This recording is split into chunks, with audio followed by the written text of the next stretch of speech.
ನಮಸ್ಕಾರ ವೀಕ್ಷಕರೇ, ಇದು ಸತ್ಯ. ಕ್ರಿಸ್ ಬ್ರೌನ್ ಭೂಮಿಯ ಮೇಲಿನ ನೆಮೋ ರಿಮೋಟೆಸ್ಟ್ ಪಾಯಿಂಟ್ ಅನ್ನು ತಲುಪಿದ ಮೊದಲ ವ್ಯಕ್ತಿ.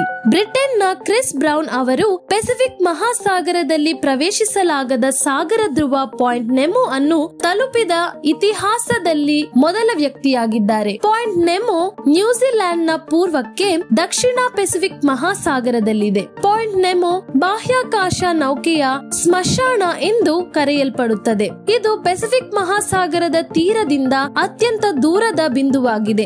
ಯಾರು ಈ ನಿಖರವಾದ ಸ್ಥಳಕ್ಕೆ ತಲುಪಿದ ದಾಖಲೆಗಳೇ ಇಲ್ಲ.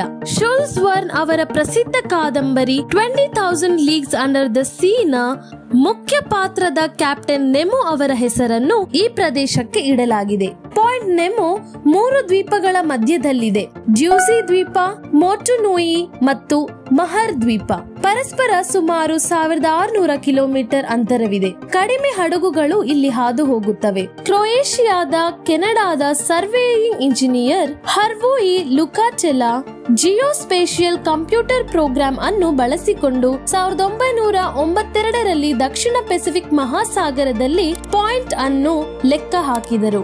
ಲೇಖಕ ಜೂಲ್ಸ್ ವರ್ನ್ ರಚಿಸಿದ ಕಾಲ್ಪನಿಕ ಕ್ಯಾಪ್ಟನ್ ನೆಮೋ ನಂತರ ಅವರು 1992ರಲ್ಲಿ ಪ್ರದೇಶಕ್ಕೆ ಪಾಯಿಂಟ್ ನೆಮೋ ಎಂದು ಹೆಸರಿಸಿದರು. ಜೂಲ್ಸ್ ವರ್ನ್ ಅವರ ಕಾಲ್ಪನಿಕ ಪುಸ್ತಕ 20,000 ಲೀಗ್ಸ್ ಅಂಡರ್ ದ ಸೀ ನಲ್ಲಿ ಕ್ಯಾಪ್ಟನ್ ನೆಮೋ ಜಲಾಂತರ್ಗಾಮಿ ನೌಕೆಯ ನಾಯಕರಾಗಿದ್ದರು. ನೆಮೋ ಎಂಬುದು ಲ್ಯಾಟಿನ್ ಪದವಾಗಿದ್ದು ಇದರ ಅರ್ಥ ಯಾವುದೇ ಮನುಷ್ಯ.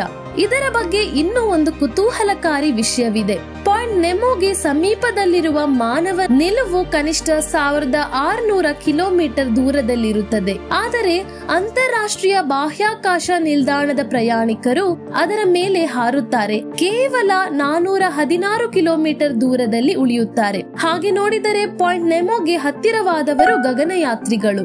1997ರಲ್ಲಿ ಪಾಯಿಂಟ್ ನೆಮೋ ಬಳಿ ಒಂದು ದೊಡ್ಡ ಶಬ್ದ ಕೇಳಿಸಿತು. ಇದು ನೀಲಿ ತಿಮಿಂಗಿಲಕ್ಕಿಂತ ಹೆಚ್ಚು ತೀವ್ರವಾದ ಶಬ್ದವಾಗಿದೆ. ಇದರೊಂದಿಗೆ ಇಲ್ಲಿ ಯಾವುದೋ ದೊಡ್ಡ ಸಮುದ್ರದ ಜೀವಿ ವಾಸವಿದೆ ಎಂಬ ವದಂತಿ ಹಬ್ಬಿತು. ಆದರೆ ಮಂಜುಗಡ್ಡೆಯೊಂದು ಒಡೆದ ಕಾರಣದಿಂದ ಈ ಶಬ್ದ ಉಂಟಾಗಿದೆ ಎಂದು ನಂತರ ತಿಳಿದು ಬಂದಿದೆ. ಸತ್ಯವೇನೆಂದರೆ ನೀರು ತುಂಬಾ ಪ್ರಬಲವಾಗಿರುವ ಮತ್ತು ಪೋಷಕಾಂಶಗಳ ಕೊರತೆ ಇರುವ ಪಾಯಿಂಟ್ ನೆಮೋ ಸಂಪೂರ್ಣವಾಗಿ ಜೀವರಹಿತವಾಗಿದೆ.